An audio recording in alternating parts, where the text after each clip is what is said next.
Hello, Anicod here, and today we've got a well overdue Rainbow Six Siege video. We're going to be covering mistakes people still make that date back right when the game was first released, and I'm also going to throw in some tips and tricks as well for good measure. Now, you all know I don't like wasting people's time, so we're going to get straight into it. So the first one is a mixture of the two, and it's actually peeking. When most people peek, they come round the corner looking like this. Now, what you're doing is leaving yourself exposed. Granted, peeking is better than stepping out in the middle of the doorway like this, but what you should be doing is peek leaning. So let me show you what I mean. So you literally peek round the corner as you're leaning. So if we look at it in slow motion, as you can see, you can get a good few shots off, and with a peek advantage what's gradually decreased and decreased over time, you still only leave yourself exposed for a fraction of a second. Now with pre-leaning, you are leaving yourself exposed for about 1.5 seconds. So it does take a bit of practice. You're not going to get it perfect first time, but work on that and practice at it, and you will find yourself having much better games than pre-leaning everywhere. So the next one then,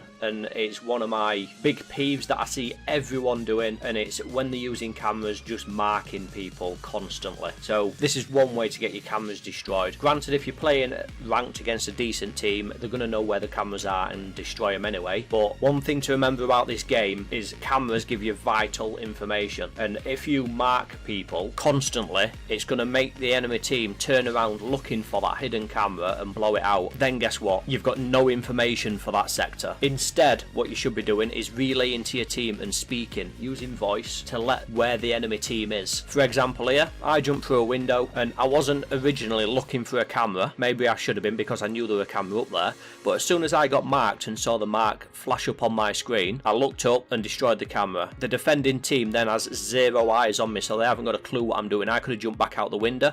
I could be forcing through the door like I decided to do in this situation. It's all vital information that you can continue to gather if you don't keep marking people. Now, that being said, if you're playing smart and you do want to distract the enemy team for whatever reason, maybe if you just need that extra few seconds, if you're playing secure area, for example, and you know marking them, they're going to drop from the rappel or whatever they're doing and look for that camera to get an extra valuable few seconds, then that's when you need to start marking them. But remember, that's only if it's towards the end of the game. You no longer need that camera. That camera is useless to you, but I can't think of any other reason why you'd want to mark, especially right at the beginning of the game. So the next one is one I've seen over and over again from day dot, and it's when you're playing bomb. So as I'm sure most of you already know, when you're playing bomb, you do have one bomb in each room. Now depending on the level, it can be upstairs or downstairs, it can be rooms next to each other. Generally speaking, bar one or two maps, the bomb rooms will be right next to each other. Now the best thing to do is actually blow through the walls and turn the bomb room into one big room. It makes it much easier to defend, and it gives lines of sight through into both rooms. What I've seen people do on many occasions is actually reinforce the walls in between the bomb sites. This is a big no-no. There's no defenders that can blow through the reinforcements. So if your team gets cleared out of one room, or you drop a line of sight on one room, the enemy team can swoop in and plant and use your reinforcements to their advantage, because there's nothing you can do about it. The only way you're going to be able to get into those rooms is going through the doorways, or maybe running round, which is going to take time. Generally speaking, you will have to go outside to do that, depending on the map. So what rooms should you be reinforcing then? Well, reinforce the outside. So you've blown the internal walls, you've turned it into one big room, reinforce all around the outside, and jobs are good on. Now, one thing I want you to remember is, what I'm telling you here is only general rule of thumb, especially if you're playing ranked. It all depends on the enemy team's play style. What you should be doing is looking at the way they play during each round and then changing your tactics slightly to counter their play style. That's a completely different video. We're not going to get into that now, but we'll move on to the next one. This one is emptying your mag at a window and not taking cover. I see this a surprising amount of times.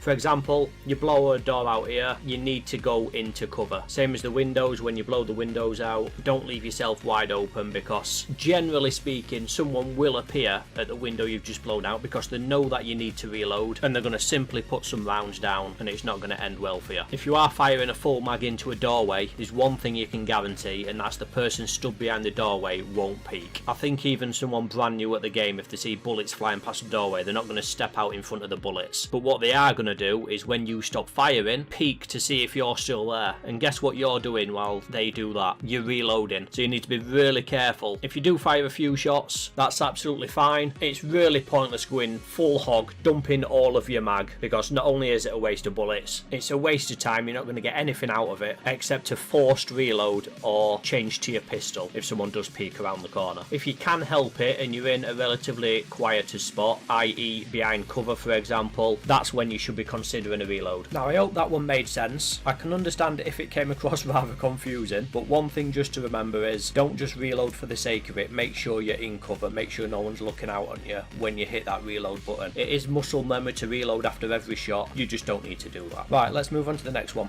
This one is bomb again, and you see this time and time again, even in ranked, amazingly enough.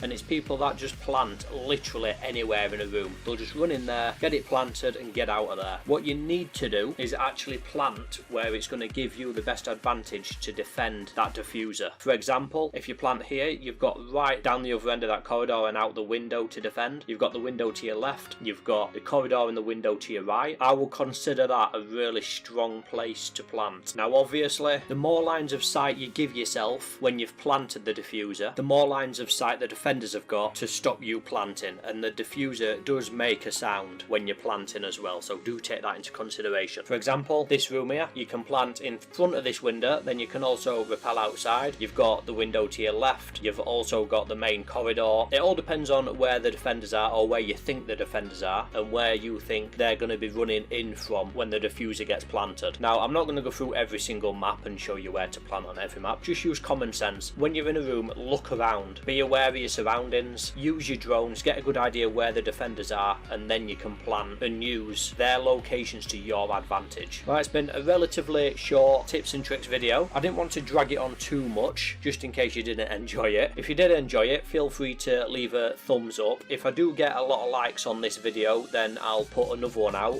one that's slightly longer. If you want to stick around for that, then feel free to hit the subscribe button and you'll never miss a video. I do stream on YouTube, and I'll be streaming right this second if you're watching this video on day of release, 6:30 PM GMT. I keep getting asked for Patreon. Well, I've actually got one now, so there you go. If you do want to show your support, then every single penny will go back into the system, into the gaming, into the editing software. And you also do get perks as well that you can only get through Patreon. So if anything, check it out, see if any of the advantages you get appeals to you. If so, feel free to drop whatever you feel. So remember, if you follow me on Instagram, you get to see future videos thumbnails before the videos are even released. If you follow me on Twitter, you'll be able to see what I'm currently working on. And again, thanks for watching, and I'll see you in the next video.